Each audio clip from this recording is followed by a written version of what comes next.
back. If you've just joined us, you're watching the news at 10 on Channels Television, coming to you live from Lagos and Abuja. A reminder of our top stories. President Goodluck Jonathan cautions politicians against inciting utterances ahead of 2015 general elections. It's the third day of dispute in the Edo State House of Assembly as court bars 4 aggrieved lawmakers from the complex. Protest greets appointment of an administrative judge for Rivers State as group opposes decision of National Judicial Council. And Islamist insurgents attack the Iraqi city of Tikrit, hometown of former leader Saddam Hussein.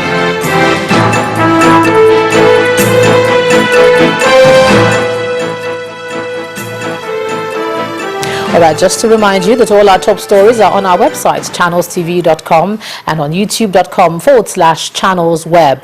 To get us on the move, do visit m.channelstv.com to view us live on your mobile device. You can also download the Channels TV app for Android, iOS, and Windows phones from their respective stores.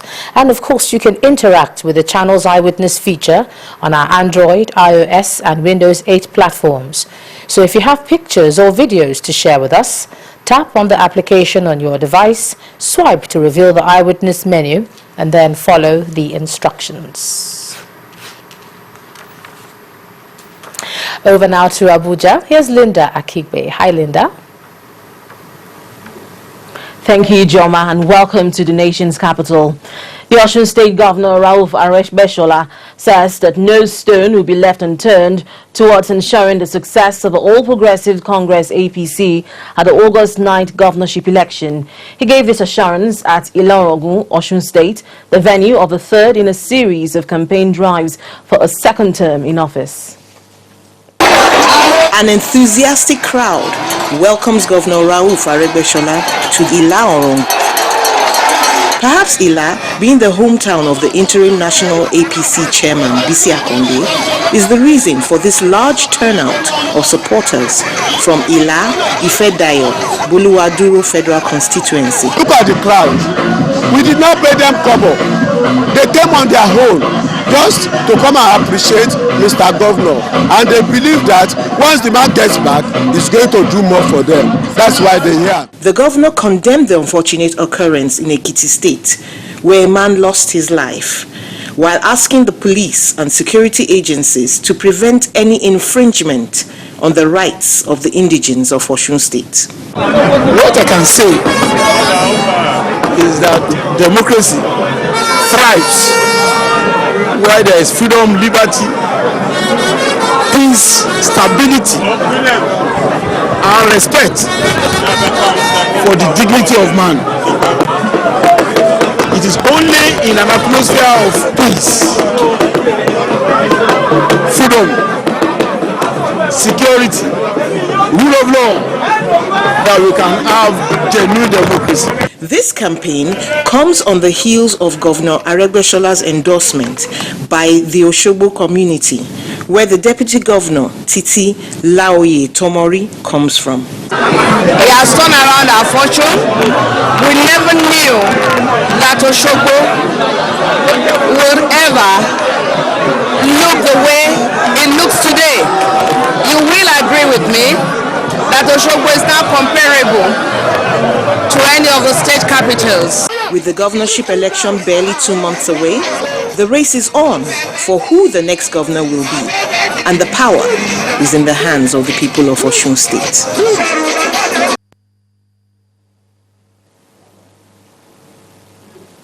The Lagos State government has approved a 34 to 60% reduction in school fees of the Lagos State University.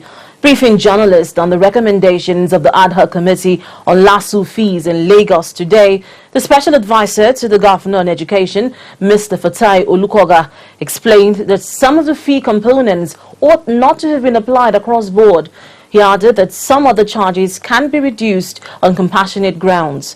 Academic activities in the university have been grounded following protests by the students asking for a reversal of the increased charges. Meanwhile, students of the Ogun State-owned Taishanari University of Education, Ijebode, have joined the LASU students in the protest over hike in tuition fees.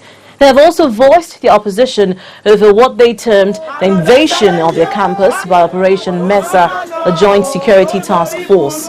The students, in their numbers, moved to the governor's office in Abeokuta, the state capital, armed with placards with various inscriptions appealing for a quick intervention in the tuition hike by the school authority. The students claim that the fee hike has denied many the opportunity of writing their semester examinations. And the protests by some university students appear not to be limited to the southwest, as those of the University of Abuja in the nation's capital have also trooped out to protest the strike by their lecturers, which has entered its second week. The students today marched to the Vice-Chancellor's quarters seeking explanations to the conflict between the striking lecturers and the school authority, which they claim has disrupted their second semester examinations. Away from education, two members of the House of Representatives ad hoc committee, which probed the scam in the fuel subsidy regime in 2012, Messrs. Farouk Lawan and Boniface Emenalo, have been rearranged for collecting $620,000 bribe in the course of duty. The Independent and Corrupt Practices and Other Related Offences Commission, ICPC, rearranged the two of them on 7 counts before Justice AAI Banjoko of the Federal Territory High Court in Gudu, Abuja. The two legislators again pleaded not guilty to all the counts today, as they earlier did on February 1st, 2013, when they were first arraigned. They were accused of collecting the total sum of $620,000 bribe in April 2012 from the chairman, Zenon Petroleum and Gas Limited, Mr. Femi Otedola, in order to remove his company's name from the list of firms indicted by the committee. After the accused persons took their plea, the defense counsel, Mr. O. Jolawo, urged the court to allow the bail earlier granted his clients on February 8, 2013 by the former trial judge to continue in the same conditions and terms which they both had met. The prosecuting lawyer, Mr. Adegboyega Awomolo, SAN, did not oppose the application.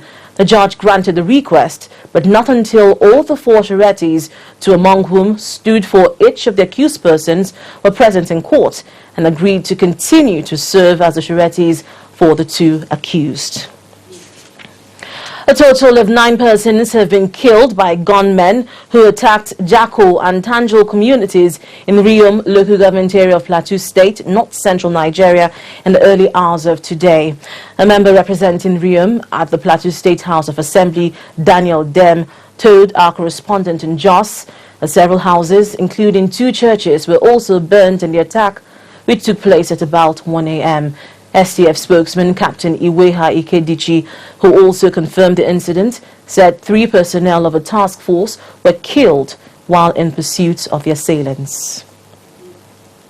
Efforts aimed at ending terrorism in West Africa has been intensified with the establishment of an external intelligence response unit by Nigeria, Benin Republic, Cameroon, Chad, Niger, United Kingdom, France and the United States. This is according to the coordinator of the National Information Center, Mr. Michael Mary, who explained that the decision followed the signing of a memorandum of understanding in which the countries committed themselves to sharing all forms of information on security, particularly terrorism challenges. Mr. Omiri noted in a statement that the development which was initiated by Nigeria at the Paris summit is a major achievement in the fight against insurgency in the West African sub-region and Nigeria in particular. And despite the intensified efforts in the fight against members of Boko Haram, willing sympathizers of a terrorist group appear to be providing them the platform to strike. This is according to the Chief of Defense Staff, Air Chief Marshal Alex Bade, who has called on all Nigerians to support the security agencies in the fight against terrorism. Addressing participants at the 2014 National Security Seminar organized by the Defense Headquarters, Air Chief Marshal Bade expressed optimism that the war will be won speedily with the support of all Nigerians.